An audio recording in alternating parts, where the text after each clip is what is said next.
Hello students, today we are going to do our second chapter, The Sound of Music, and part 1 of second chapter. Why I am saying part 1? Because there are two parts in it. You will see it later. The first part is based on Evelyn Glennie, and she is a musician, and from this story you will learn that she is hearing impaired. उनको सुनाई नहीं देता है, Evelyn Glenny जो हैं उनको सुनाई नहीं देता है, और बावजूद in spite of having this problem she is a very good musician. तो you will come to know from this lesson, we will learn from this lesson कि it doesn't matter what sort of disability you have, if you want to, if you have the will of doing something, then you will overcome no matter what disability you have. किसी के भी अंदर हो सकता है. कई बार आप हमारे एक्सक्यूजेस इतने स्ट्रांग होते हैं कि हमें तो ये प्रॉब्लम है, हम ये कैसे करें. बट जब आप ये स्टोरी पढ़ोगे, म्यूजिशियन होने के लिए ज़रूरी है कि आप म्यूज़िक को पहले सुनो, उस चीज़ को अंडरस्टैंड करो, और फिर उसके बाद उस तरह का कुछ प्ले करो, उस तरह के इंस्ट्रूमेंट, किसी इंस्ट्रूमेंट को प्ले करो. बट जब ये सुन ही नहीं सकती हैं तो फिर ये कैसे करती हैं, हम इसमें देखेंगे कि, और बेसिकली आप यही सीखोगे इससे कि आप अपनी कमियों को, अपनी डिसेबिलिटीज़ को आपके आड़े कभी भी मत आने दो. इतना ग्रेट विल रखो, इतना स्ट्रॉन्ग विल रखो कि आप जो भी चाहो उस चीज़ को परस्यू कर सको. Now before we start with the chapter, ये इंट्रोडक्टरी पोर्शन है. God may have taken her hearing, but He has given her back something extraordinary. What we hear, she feels far more deeply than any of us. That is why she expresses music so beautifully. God ने भले उसकी सुनने की क्षमता उससे ले ली हो, लेकिन उसको इसके बदले बहुत ही एक्स्ट्राऑर्डिनरी, बहुत ही यूनिक क्वालिटी दी है, जो हम जिस चीज़ को हम सुनते हैं वो उस चीज़ को महसूस करती है बहुत ही डीपली. हम सभी लोगों से बहुत ज़्यादा डीपली उस चीज़ को महसूस करती है, और इसीलिए वो म्यूज़िक को बहुत ही खूबसूरती के साथ एक्सप्रेस करती है.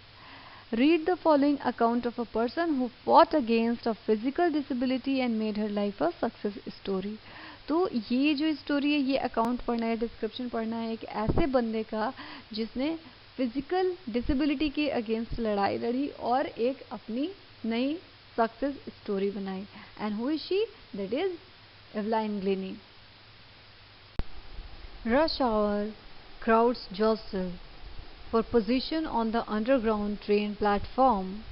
A slight girl, looking younger than her 17 years, was nervous yet excited as she felt the vibrations of the approaching train.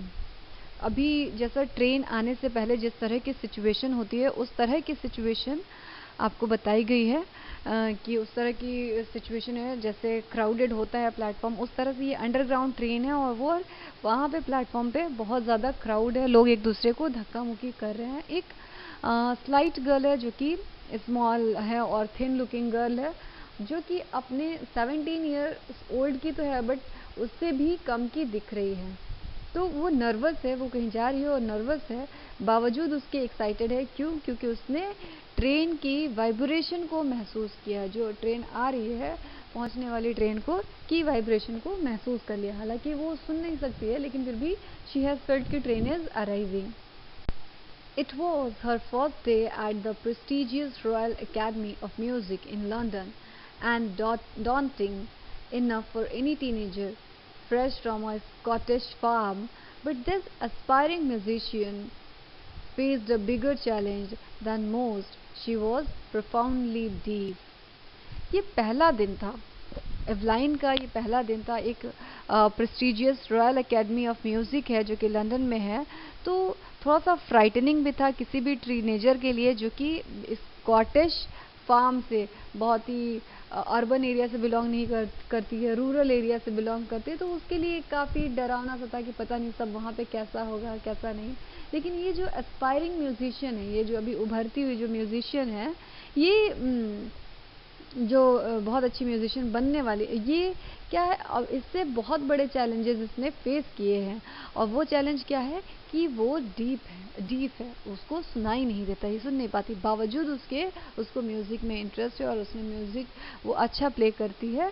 तो ये चैलेंज को ही तो ओवरकम, एक चैलेंज है किसी भी डीप के लिए कि वो म्यूज़िक अच्छा प्ले कर पाता है। Evelyn Glennie's loss of hearing had been gradual. Her mother remembers noticing something was wrong when the 8-year-old Evelyn was waiting to play the piano. They called her name and she didn't move. जो एवलाइन Glenny का loss of hearing है, ऐसा नहीं है कि वो born hearing impaired थी, ऐसा नहीं कि उसको पैदाइशी सुनाई नहीं देता था। ये जो उसकी हियरिंग लॉस हुई वो ग्रेजुअल हुई, धीरे धीरे हुई। उसकी मदर याद करती हैं वो उस इंसिडेंट्स को, जब उन्होंने नोटिस किया था। वो 8 ईयर ओल्ड थी और एवलाइन को कॉल किया गया था स्टेज पे पियानो प्ले करने के लिए और she didn't move, she was still waiting to play the piano. वो अपनी तरफ से एवलाइन वेट कर रही थी और स्टेज पे उनका नेम कॉल किया जा रहा था और वो मूव नहीं की। तो इनकी मदर ने नोटिस किया कि there is something wrong. I suddenly realized she hadn't heard, says Isabel Glennie. For quite a while, Eveline managed to conceal her growing deafness from friends and teachers. But by the time she was 11, her marks had deteriorated, and her headmistress urged her parents to take her. मुझे एहसास हुआ, जो Isabelle Glenny है, यानी उन एवलाइन Glenny की mother हैं, वो कहती है मुझे एहसास हुआ कि काफ़ी टाइम तक एवलाइन जो है इस चीज़ को छुपा पा रही थी, अपनी उनकी जो ग्रोइंग डिफनेस थी उस चीज़ को अपने फ्रेंड्स से, टीचर से ईजिली छुपा पा रही थी। But by the time she was 11, लेकिन जब तक वो 11 ईयर ओल्ड की हुई, उनकी मार्क्स जो है ख़राब होने लगे और उनकी हेड मिस्ट्रेस ने उनके पेरेंट्स को बुलाया और कहा specialist. It was then discovered that her hearing was severely impaired as a result of gradual nerve damage. They were advised that she should be fitted with hearing aids and sent to a school for the deaf. Everything suddenly looked black, says Eveline, but Eveline was not going to give up. She was determined to lead a normal life and pursue her interest in music. तो teacher ने बुलाया, उनकी headmistress ने बुलाया एवलाइन को और एवलाइन के parents को और कहा कि इनको स्पेशलिस्ट के पास लेके जाइए। और तब इनको एहसास हुआ, इनके घर वालों को एहसास हुआ कि उसकी जो हियरिंग है वो बहुत ही बुरी तरह से इफ़ेक्ट हुई है, बहुत ही बुरी तरह से ये हियरिंग जो हियरिंग लॉस काफ़ी हद तक, यानी डीफनेस इनकी ग्रो हो गई है, ख़राब हो गई है इनकी हियरिंग, अब ये सुन नहीं पा रही हैं और धीरे धीरे इनकी जो नर्व है वो डैमेज हो गई थी, जिसकी वजह से ये सुन नहीं पा रही थी। इनको एडवाइस किया गया कि इनको हियरिंग एड्स वगैरह, हियरिंग एड्स वो होता है जिसके ज़रिए आप सुनते हो, जो डीफ लोग होते हैं नहीं सुन पाते हैं तो वो हियरिंग यूज़ करते हैं तो उनको कुछ कुछ सुनाई देता है। तो इनसे एडवाइस किया गया कि इनको हियरिंग एड्स दीजिए और इनको जो डीफ के लिए, जो बहरे लोगों के लिए स्कूल है, उनको वहाँ पे भेजा जाना चाहिए। अचानक से सारी चीज़ें ब्लैक दिखने लगी। एवलाइन का कहना है कि सब जो भी सपने सोचे थे सब ब्लैक हो गया, लेकिन एवलाइन ने हार मानने की नहीं सोची। वो डिटर्मिन्ड थी कि उनको नॉर्मल लाइफ लीड करनी है और अपना जो म्यूज़िक का इंटरेस्ट है उसको परसीव करना है। One day she noticed a girl playing a xylophone and decided that she wanted to play it too. Most of the teachers discouraged her, but percussionist, a person who plays the drum, the tabla, etc., Ron Forbes spotted her potential. He began by tuning two large drums to different notes. अब एक दिन एवलाइन ने notice किया एक लड़की है जो कि जाइलोफोन, क्या होता है, एक म्यूज़िकल इंस्ट्रूमेंट होता है जिसमें रो ऑफ वुडन बार्स होते हैं उसमें और डिफरेंट लेंथ्स के होते हैं। तो वो जाइलोफोन को एक लड़की को उन्होंने बजाते हुए देखा, प्ले करते हुए देखा और तभी उन्होंने डिसाइड किया कि उनको भी ये चीज़ प्ले करनी है। ज़्यादातर जो टीचर्स थे उन्होंने उनको डिस्करेज किया, लेकिन एक परकशनिस्ट, कौन है percussionist? Person who plays the drum, जो ड्रम या म्यूज़िकल इंस्ट्रूमेंट्स को प्ले करता है। तो उन्होंने कहा, यानी उनका नाम था रॉन फॉब्स, उन्होंने उनके पोटेंशियल, उनकी काबिलियत को देखा और उन्होंने उनको 2 लार्ज ड्रम्स जो कि डिफरेंट नोट्स पे थे, उनको 2 लार्ज ड्रम्स को डिफरेंट नोट्स पे प्ले करके शुरुआत की उनको सिखाने की। Don't listen through your ears, he would say. Try to sense it some other way, says Evelyn. Suddenly I realized I could feel the higher drum from the waist up and the lower one from the waist down. Forbes repeated the exercise, and soon Evelyn discovered that she could sense certain notes in different body parts of her body. तो जो Ron Forbes थे वो उससे कहते थे, एवलाइन से कहते थे कि इसको अपने कानों से सुनने की कोशिश मत करो, इसको कुछ डिफरेंट वे में, दूसरे तरीके से सुनने की कोशिश करो। और अचानक से एवलाइन को एहसास हुआ कि जो हायर ड्रम है, 2 नोट्स पे ड्रम को प्ले करते थे, तो जो हायर नोट है उसको वेस्ट अप, वेट से ऊपर के पोर्शन से वो सुन पाती थी, और जो लोअर नोट्स हैं उसको वो वेस्ट के नीचे के पोर्शन से फील कर पाती थी। और इस तरह की एक्सरसाइज को फोर्ब्स रिपीट करते थे, एंड सून एवलाइन को ये एहसास हो गया, उन्होंने पाया, एवलाइन को ऐसा पता चला कि वो कुछ नोट्स को अपने डिफरेंट पार्ट्स ऑफ बॉडी से फील कर सकती है, बॉडी के डिफरेंट पार्ट से फील कर सकती हैं। I had learned to open my mind and body to sounds and vibrations. The rest was sheer determination and hard work. She never looked back from that point onwards. She toured the United Kingdom with a youth orchestra, and by the time she was 16, she had decided to make the music her life. अब उसने सीख लिया था कि अपना जहन और body को साउंड्स और वाइब्रेशन के लिए अपने जहन और अपनी बॉडी को ओपन करने को, she use to feel that sound और vibration from her mind and body. और जो बाकी चीज़ें उसने किया वो क्या था? डिटर्मिनेशन था और हार्ड वर्क था। बाकी चीज़ें जो उसने मैनेज किया वो डिटर्मिनेशन और हार्ड वर्क के ज़रिए मैनेज हुआ। उसके बाद उसने कभी भी, उस पॉइंट के बाद उसने कभी भी पीछे मुड़ के नहीं देखा।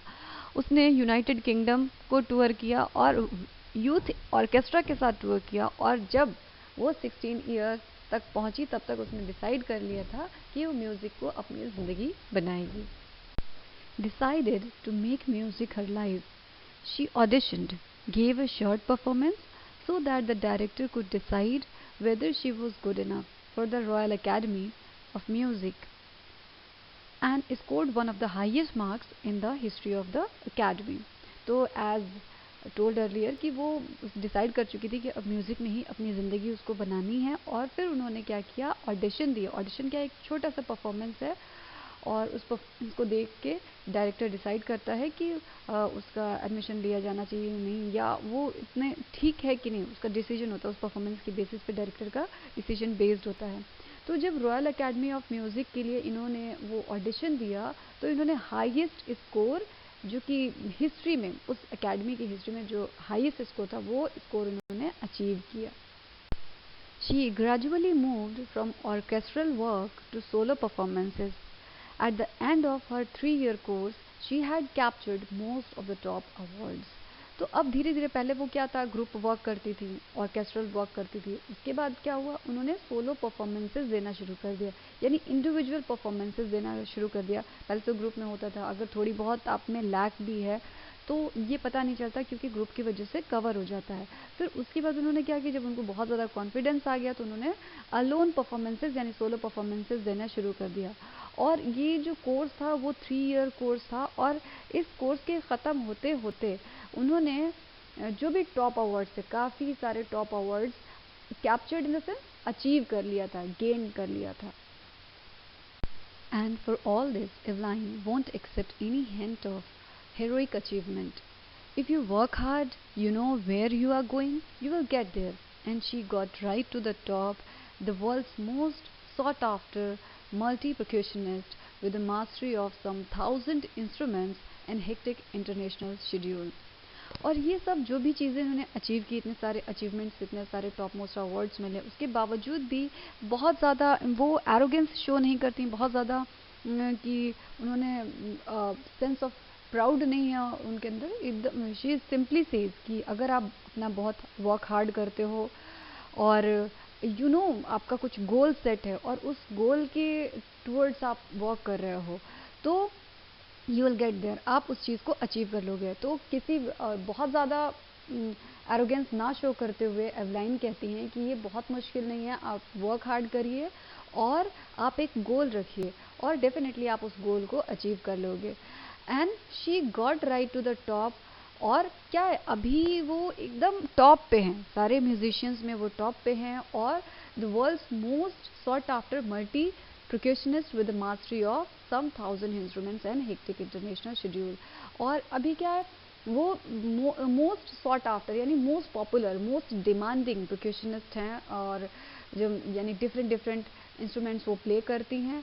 थाउजेंड्स ऑफ इंस्ट्रूमेंट्स में उन्होंने मास्टरी कर रखी है और अभी उनका बहुत ही हेक्टिक, बहुत ही बिजी शेड्यूल है. वो बहुत डिफरेंट प्रोग्राम्स करती हैं, डिफरेंट कॉन्सर्ट्स करती हैं. It is intriguing, fascinating and curious to watch Eveline function so effortlessly without hearing. In our 2-hour discussion, she never missed a word. Men with bushy beards give me trouble, she laughed. ये बहुत ही curious है, बहुत ही surprising है. एवलाइन को बिना, हालांकि वो सुनती नहीं है, बावजूद उनको कोई स्पेशल एफर्ट नहीं पुट करना पड़ता, वो एफर्टलेसली वो फंक्शन करती हैं. तो ये चीज़ काफ़ी सरप्राइजिंग है. और एक इंटरव्यू हुआ, उसमें 2 आवर का इंटरव्यू हुआ और उसमें उन्होंने एक भी वर्ड मिस नहीं किया. और उसमें उन्होंने कहा, man with bushy beards give me trouble, she laughed.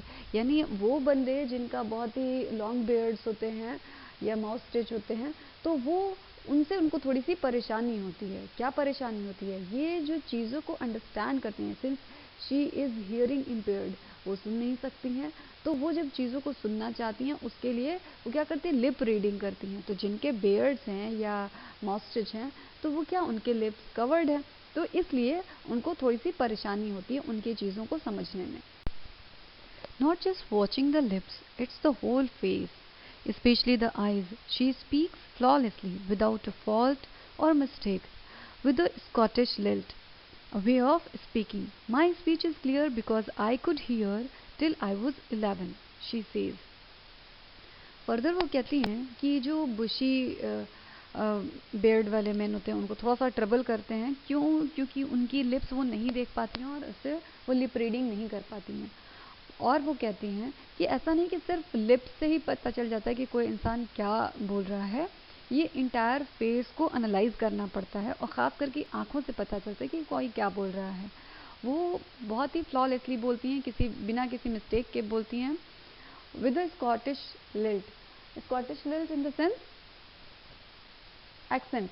उनका स्कॉटिश एक्सेंट जो है बहुत अच्छा है. और वो बताती हैं कि मेरी स्पीच इतनी अच्छी, इतनी क्लियर है क्योंकि मैं जब 11 ईयर की थी तब तक मैं सुन पाती थी, उसके बाद मुझे हियरिंग इशू हुआ, तो इसलिए उनकी स्पीच स्कॉटिश एक्सेंट में वो बहुत अच्छा, बहुत साफ और क्लियर बोलती हैं. But that doesn't explain how she manage to learn French and master basic Japanese. As for music, she explains, it pours in through every part of my body. It tingles, causes a slight pricking or a stinging sensation in my skin, my cheekbones and even in my hair.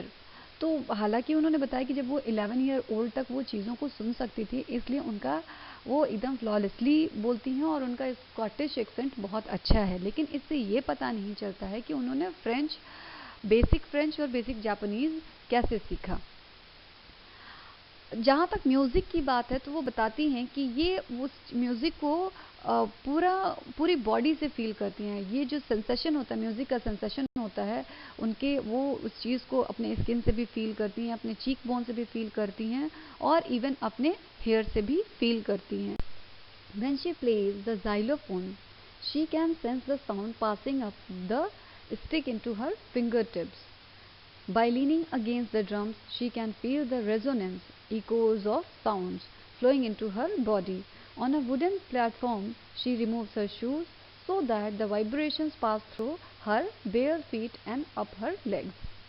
तो अभी वो music को कैसे sense करती हैं ये बताया गया है कि जब वो ज़ाइलोफ़ोन प्ले करती हैं तो जिस हाथ में उन्होंने फिंगर्स में जब उन्होंने स्टिक पकड़ा होता है तो उसकी साउंड को ऐसा महसूस करती हैं कि उनकी फिंगर टिप्स में वो जो वाइब्रेशन है वो साउंड है उनके फिंगर टिप्स में से पास हो रही है। जब वो ड्रम प्ले करती हैं तो उसके टुवर्ड्स लीन हो जाती हैं, उसकी तरफ झुक जाती हैं और जिससे वो साउंड है या जो इको है उस चीज़ को महसूस करती है कि उनके बॉडी में फ्लो हो रही है। जब वो वुडन प्लेटफॉर्म पे होती हैं तो वो अपना शूज़ उतार देती हैं जिससे जो वाइब्रेशंस हो रही हैं वो उनके फीट से पास होते हुए वो वाइब्रेशंस उनके पैरों तक पहुंच जाती है। तो इस तरह से वो म्यूज़िक को सेंस करती हैं। Not surprisingly, Eveline delights her audiences. In 1991, she was presented with the Royal Philharmonic Society's prestigious Soloist of the Year Award. और इसमें कोई ताज्जुब की बात नहीं है कि एवलाइन अपने ऑडियंस को बहुत अच्छे से एंटरटेन करती हैं, बहुत अच्छे से डिलाइट करती हैं इन 1991। और 1991 में उनको एक बहुत बड़ा अवार्ड मिला जो कि जिसका नाम था royal philharmonic society's prestigious award, prestigious soloist of the year award. यानी उन्होंने एक सोलो परफॉर्मेंस दिया था और उसमें उनको royal philharmonic society's prestigious soloist of the year award मिला था। उन्होंने इतना अच्छा परफॉर्म किया था उसमें।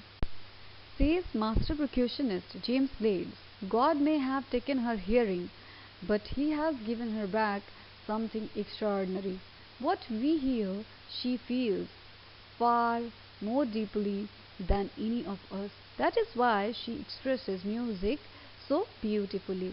तो मास्टर परक्यूशनिस्ट जिनका नाम है जेम्स ब्लेड्स, उनके ये अल्फाज, ये वर्ड्स आप चैप्टर के स्टार्टिंग में भी सुन चुके हैं। वो कहते हैं कि गॉड ने भला उनसे उनकी हियरिंग कैपेबिलिटी उनसे ले ली है, बट इन रिटर्न उनको बहुत ही यूनिक, बहुत ही एक्स्ट्रा ऑर्डनरी चीज़ दी है और वो उस एक्स्ट्रा ऑर्डनरी चीज़ की वजह से वो चीज़ों को फील करती हैं। हम सिर्फ जिन चीज़ों को सुनते हैं वो उन चीज़ों को महसूस करती हैं हमसे कहीं ज़्यादा डीपली, उस चीज़ को कहीं ज़्यादा गहराई से उन चीज़ों को महसूस करती हैं और इसीलिए शायद वो म्यूज़िक को बहुत ही खूबसूरती से एक्सप्रेस करती हैं। Eveline confesses that she is something of a workaholic. Workaholic means a person who finds it difficult to stop working. I've just got to work often harder than classical musicians, but the rewards are enormous. Apart from the regular concerts, Eveline also gives free concerts in prisons and hospitals. तो एवलाइन इस चीज़ को admit करती हैं कि वो एक तरह से वर्काहोलिक है। वर्काहोलिक वो पर्सन जो बहुत ज़्यादा काम करता है, लगातार काम करने की कैपेबिलिटी होती है, दैट इज़ वर्काहोलिक। तो कहती है कि मुझे बहुत ज़्यादा काम करना पड़ता है in comparison to classical musicians. और वैसे भी बाकी लोग जो एक बंदा सुन पाता है और जो चीज़ों को फील करके कर रहा है तो उसको एक्स्ट्रा एफर्ट देने की ज़रूरत पड़ेगी, तो वो बहुत ज़्यादा काम करती हैं उनके जो क्लासिकल म्यूजिशियंस हैं उनके कंपैरेटिव। और उसके साथ ही साथ जो रिवॉर्ड्स हैं वो काफ़ी इनॉर्मस हैं, काफ़ी ह्यूज हैं, बिग हैं जो रिवॉर्ड्स मिलते हैं उसके बदले, उनके हार्डवर्क के बदले। और apart from the regular concerts तो एवलाइन करती हैं, उसके साथ ही साथ वो फ्री कॉन्सर्ट्स करती हैं प्रिजन में और हॉस्पिटल्स में भी। She also gives high priority, great importance to classes for young musicians. Anne Richelin of the Beethoven Fund for Deaf Children says she is a shining inspiration for deaf children. They see that there is nowhere that they cannot go. Eveline Glennie has already accomplished more than most people twice her age. So here it has been said by the writer कि एवलाइन जो है बहुत ही ज़्यादा importance देती हैं young musician के grooming के लिए, यंग म्यूजिशियन के क्लासेस के लिए। और एन रिचलिन जो कि Beethoven fund for deaf children से रिलेटेड है, वो कहती हैं, एक फंड है जो कि डीफ चिल्ड्रन से डील करता है, तो वो कहती हैं कि एवलाइन जो है एक शाइनिंग इंस्पिरेशन है डीफ चिल्ड्रन के लिए, और एवलाइन की वजह से ही वो बच्चे जो कि डीफ हैं, जो सुन नहीं सकते हैं, वो ये फील करते हैं कि ऐसी कोई जगह नहीं है, ऐसा कोई काम नहीं है जो अपनी इस इनेबिलिटी की वजह से वो नहीं कर सकते हैं. Though they are physically disabled, though they are hearing impaired, but still just because of Eveline Glennie they believe that कि they can do anything. और एवलाइन ने खुद ही बहुत सारी चीज़ें इतना ज़्यादा अचीव कर लिया जो उनके एज के दुगने लोग भी अब तक अचीव नहीं कर पाए हैं. She has brought percussion to the front of the orchestra and demonstrated that it can be very moving. ये एवलाइन ग्लेनी ही हैं जिन्होंने percussion को ऑर्केस्ट्रा के फ्रंट में लेके आई हैं. ऑर्केस्ट्रा क्या होता है, जो बैकग्राउंड म्यूजिक होती है, और उसमें भी जो आपका तबला होता है, ड्रम होता है, जाइलोफोन होता है, ये पूरी चीज़ें बैक स्टेज होती हैं. तो इन चीज़ों को वो फ्रंट में लेके आई हैं और ये जाहिर किया है कि ये म्यूजिक भी बहुत ही मूविंग हो सकते हैं. She has given inspiration to those who are handicapped, people who look to her and say, if she can do it, I can. और उन्होंने वो उम्मीद रही हैं, वो आइडियल रही हैं जो लोग हैंडीकैप्ड हैं, जो लोग डिसेबल्ड हैं, जो लोग हियरिंग इम्पेयर्ड हैं. तो उन लोगों को उन्होंने एक इंस्पिरेशन, उन लोगों के लिए वो एक इंस्पिरेशन है, और लोग उनकी तरफ देखते हैं और कहते हैं कि अगर वो ये कर सकती है तो मैं भी कर सकता हूँ. And not the least, she has given enormous pleasure to millions. और सिर्फ इतना ही नहीं, उन्होंने बहुत ज़्यादा खुशी दी है मिलियंस ऑफ लोगों को. और यहाँ से आपका first part of the chapter ख़त्म होता है. First part of the chapter in the sense, आपका जो चैप्टर है the sound of the music, इसके दो पार्ट्स हैं. तो पहला पार्ट था आपका एवलाइन ग्लेनी, एंड नेक्स्ट पार्ट हम लोग कंटिन्यू करेंगे, पर उससे पहले हम लोग इस चैप्टर पे बेस्ड जो भी क्वेश्चन आंसर हैं और जो भी एक्सरसाइजेज है वो करेंगे, और उसके बाद हम लोग अपना second part of the same chapter करेंगे. ओके, आई होप आप लोगों को ये चैप्टर समझ में आया है. एक बार आप खुद से रीडिंग करिए, और if you feel like you are not getting, तो एक बार फिर से जहाँ पे भी प्रॉब्लम हो आप वीडियो को देखिए. Thank you students.